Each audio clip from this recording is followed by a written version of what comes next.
ಏನು ಜೇವರ್ಗಿ ತಾಲೂಕಿನ ನರಿಬೋಳು ಮತ್ತು ಚಾಮನೂರು ತಾಲೂಕಿನ ಚಿತ್ತಾಪುರ ತಾಲೂಕಿನ ಚಾಮನೂರು ಗ್ರಾಮದ ನಡುವೆ ನಡೀತಕ್ಕಂಥ ಭೀಮಾ ನದಿಗೆ ಒಂದು ಸೇತುವೆ ಆಗಬೇಕು ಅಂತೇಳಿ ಸುಮಾರು ವರ್ಷಗಳ ಹೋರಾಟದ ಫಲವಾಗಿ ಒಂದು 9 ವರ್ಷದಿಂದ ಸೇತುವೆಗೆ ಚಾಲನೆ ಸಿಕ್ತು. ಆದರೆ ಚಾಲನೆ ಸಿಕ್ಕ ಮೇಲೆ ಬರೀ ಒಂದೂವರೆ ವರ್ಷದಲ್ಲಿ ಸುಮಾರು 75% ಕೆಲಸ ಮಾಡಿದರು. ಜನರಿಗೆ ಭಾಳ ಖುಷಿ ಆಯಿತು. ಇನ್ನೊಂದು ವರ್ಷನಾಗ ಪೂರಾ ಸೇತುವೆ ಆಗ್ತದೆ. ನಾವು ವಾಡಿಗೆ ಹೋಗ್ಬೇಕಾದ್ರೆ ಬರೀ 8 ಕಿಲೋಮೀಟ್ರಕ್ಕೆ ಹೊಳೆ ದಾಟಿದ್ರೆ ನದಿ ಸೇತುವೆ ದಾಟಿ 8 ಕಿಲೋಮೀಟ್ರ್ದಾಗ ನಾವು ವಾಡಿಗೆ ಹೋಗ್ತೀವಿ. ಬೆಂಗಳೂರು ಹೋಗ್ಬೇಕಾದ್ರೆ ಆಯಿತು, ಸ್ಕೂಲಿಗೆ ಹೋಗ್ಬೇಕಾದ್ರೆ ಆಯಿತು, ಕೂಲಿ ಕಾರ್ಮಿಕರಿಗೆ ಅನುಕೂಲ ಆಗ್ತದೆ ಅಂತೇಳಿ ಭಾಳ ಖುಷಿಯಾಗಿದ್ರು. ಆದರೆ ಯಾವಾಗ ಸುಮಾರು 25% ಏನು ಕೆಲಸ ಉಳಿತು ಅದು ಸುಮಾರು 7 ವರ್ಷದಿಂದ ಬರೀ 3 ಕಾಲಮ್ ಹಾಕಿದ್ರೆ ಚಾಮನೂರು ಸೇತುವೆ ಪೂರ್ಣ ಆಗ್ತದೆ. ನರಿಬೋಳದು 3 ಕಾಲಮ್ ಹಾಕಿದ್ರೆ ಸೇತುವೆ ಮುಗಿತಾ. ಈಗ 7 ವರ್ಷ ಆಯಿತು, ಅದು ಒಂದು ಪುಟ್ಟಿ ಮಣ್ಣೂ ಆಗ್ತಾ ಇಲ್ಲ, ಅಲ್ಲಿ ಒಂದು ಪುಟ್ಟಿ ಸಿಮೆಂಟ್ನೂ ಆಗ್ತಾ ಇಲ್ಲ. ಅದು ಯಾಕಂತ ನಾವು ಹಲವಾರು ವರ್ಷಗಳಿಂದ ಎಲ್ಲರಿಗೆ ಮನವಿ ಕೊಟ್ಟಿವಿ, ಹೋರಾಟ ಮಾಡಿ ಮಾಧ್ಯಮಗೋಷ್ಠಿ ನಡೆಸೀವಿ. ಒಂದಿಷ್ಟು ಸರಿ ಬಿಲ್ ಪೆಂಡಿಂಗ್ ಅಂದರು. ಆಗ ಇಲ್ಲಿ ಬಿಲ್ಲೂ ಕ್ಲಿಯರ್ ಆಗ್ಯದ. ನೀವು ತೋರಿಸ್ತೀನಿ ನಿಮ್ಗೆ. ಬರೀ 3 ಕಾಲಮ್ ಹಾಕಿದ್ರೆ ಸೇತುವೆ ಮುಗಿತದೆ, ಪೂರ ಕಂಪ್ಲೀಟ್ ಆಗ್ಯದ. ಆದರೆ 3 ಕಾಲಮ್ ಹಾಕ್ಲಿಕ್ಕೆ 7 ವರ್ಷ ಇದ್ದರೂ ಕಾಲಮ್ ಆಗ್ತಾ ಇಲ್ಲ. ಮತ್ತು ಇವತ್ತಿನ ದಿವಸ ಅದು ಆಯ್ತು ಅಂದ್ರೆ ಏನು ಅನುಕೂಲ ಆಗ್ತದೆ ಜನರಿಗೆ ಅಂದ್ರೆ, ಸ್ಕೂಲ್ ಹೋಗೋರಿಗಾಗಿರ್ಬೋದು, ಬೆಂಗಳೂರು ಹೋಗೋ ಕೂಲಿ ಕಾರ್ಮಿಕರಾಗಿರ್ಬೋದು. ಈಗ ಬೆಂಗಳೂರು ಹೋಗ್ಬೇಕಂದ್ರೆ ಜೇವರ್ಗಿಗೆ ಬಂದು ಬೆಂಗಳೂರು ಹೋಗ್ಬೇಕು. ಆದ್ರೆ ಆಸ್ಪತ್ರೆಗೆ ಹೋಗ್ಬೇಕಾದ್ರೆ ಹಂಗೆ ಹೋಗ್ಬೇಕು. ಆದ್ರೆ ಅದು ಸೇತುವೆ ಆಯಿತು ಅಂತಂದ್ರೆ ಬರೀ 8 ಕಿಲೋಮೀಟರ್. ಚಾಮನೂರಿಗೆ ಹೋದ್ರೆ ಬರೀ ವಾಡಿ 8 ಕಿಲೋಮೀಟರ್, ಶಾಬಾದ್ 8 ಕಿಲೋಮೀಟರ್.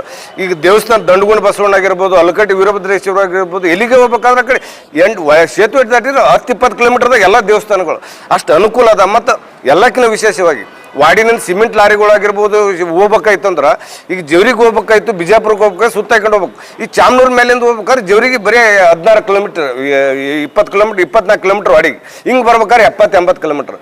ಇಷ್ಟೆಲ್ಲ ಅನುಕೂಲ ಇದ್ರೂ ಕೂಡ ಜನಪ್ರತಿನಿಧಿಗಳು, ಜಿಲ್ಲಾಡಳಿತ, ಸರ್ಕಾರ ಯಾಕೆ ನಿರ್ಲಕ್ಷ್ಯ ವಹಿಸ್ತಾರ ಅಂತಕ್ಕಂಥ ರೀತಿಯಲ್ಲ. ಹಾಗಾಗಿ ಸುತ್ತಮುತ್ತಲಿನ ಗ್ರಾಮಸ್ಥರು ರೊಚ್ಚಿಗೆದ್ದಿದ್ದಾರೆ, ನಿರಾಶೆಯಾಗಿದ್ದಾರೆ. ಹಾಗಾಗಿ ಇದೇ ಅಧಿವೇಶನ ನಡೆಯುತ್ತಿರೋದ್ರಿಂದ ಬೆಳಗ್ಗೆ ಅಧಿವೇಶನದಲ್ಲಿ ಅದಕ್ಕೆ ದುಡ್ಡು ಇಟ್ಕೇಸಿಂದ ಕೆಲಸ ಪ್ರಾರಂಭ ಮಾಡಲೇಬೇಕನ್ನೋ ಉದ್ದೇಶದಿಂದ ಇದೇ 11ನೇ ತಾರೀಕು ಅದೇ ಸೇತುವೆ ಮೇಲೆ ಅಪೂರ್ಣಗೊಂಡಿರ್ತಕ್ಕಂಥ ಸೇತುವೆ ಮೇಲೆ ಸುತ್ತಮುತ್ತಲಿನ ಗ್ರಾಮಸ್ಥರು ಏನದ ಧರಣಿ ಮಾಡ್ತಾ ಇದ್ದೀವಿ.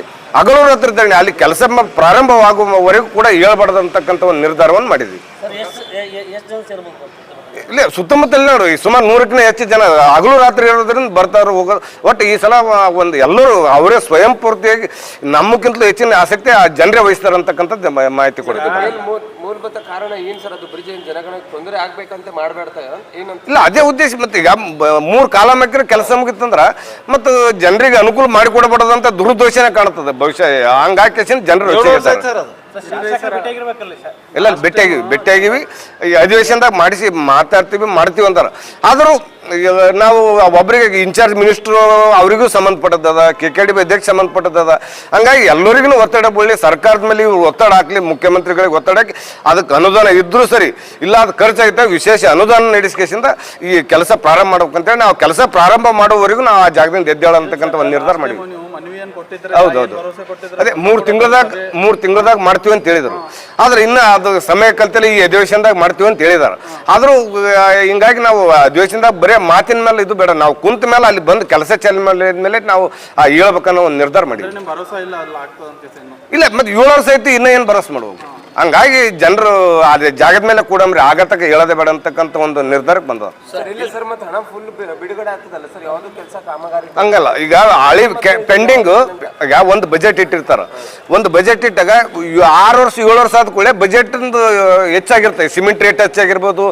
ಹಂಗಾಗಿ ಸ್ವಲ್ಪ ಪೆಂಡಿಂಗ್ ಇದ್ದಿರ್ಬೋದು. ಈಗ ಅದಕ್ಕೆ ಏನು ಉಳಿದಣ ಏಟ್ ಬೇಕಂತ ಅಷ್ಟು ಇಡ್ಬೇಕು ಈ ಅಧಿವೇಶನದಾಗ ಅಂತಕ್ಕಂಥದ್ದು ಎಲ್ಲ ಜನರ ಒಂದು ಆಗ್ರಹ.